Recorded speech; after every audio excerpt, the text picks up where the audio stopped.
Oh, I forgot. High school. So come on up here and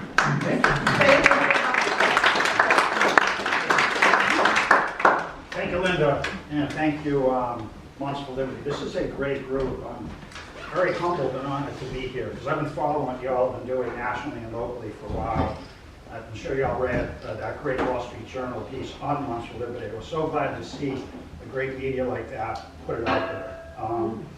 So who am I? Why am I here? I think that's what a vice presidential candidate said in the debate a few who am I? Why am I here? I'm a retired federal prosecutor. I worked with the Department of Justice for 31 years prosecuting various crimes in Washington, D.C. Then I moved up to Rhode Island. I'm originally a Massachusetts kid. And when I met my now wife and stepdaughter, Dawn, and a lovely daughter, Rebecca, who was in Connecticut, we blended the family by settling near New Haven. And so I've been a Woodbridge guy for about 21 years, and really have loved every minute of it. It's a great community. Connecticut's a great place. And so this has become my real home. I worked in the DOJ system for 31 years. I could talk to you afterwards a little bit. I encountered a little bit of speech suppression myself there when I tried to speak out about Palestinian terrorism, and I almost lost my job in 2011. Fortunately, some good people stood up for me, because as we all know, there are certain things you cannot say in America if the authorities don't like it, which is not the way this country was built. What you all are fighting for is core, in my view, to the flourishing and survival of free civilization on the planet.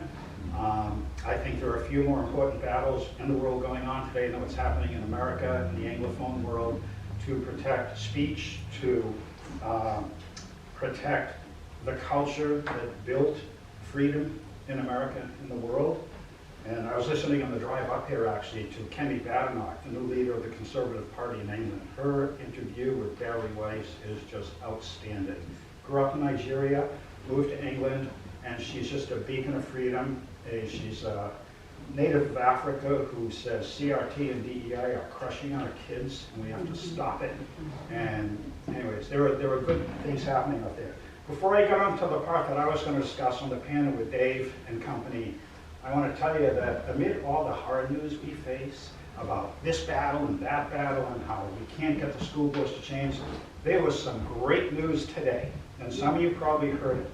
The President-elect's team for the Department of Justice has announced their new pick to head up the Department of Justice Civil Rights Division.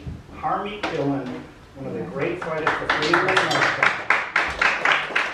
She has been fighting DEI. She literally sued California for the no parental notice for gender transition in schools. She knows these issues as well. She's a brilliant attorney, and she is going to be a force. She's going to be like a tornado when she hits the Department of Justice. I saw that, and I just broke out in a smile, because I think all of us have been feeling, is there room left for the common sense that's being tossed aside? And we're seeing it one after another, these nominees, these appointees, and Harmeet Dillon. There's some good stuff going to be happening in the coming years. So thank God for that. I guess I should start with what I came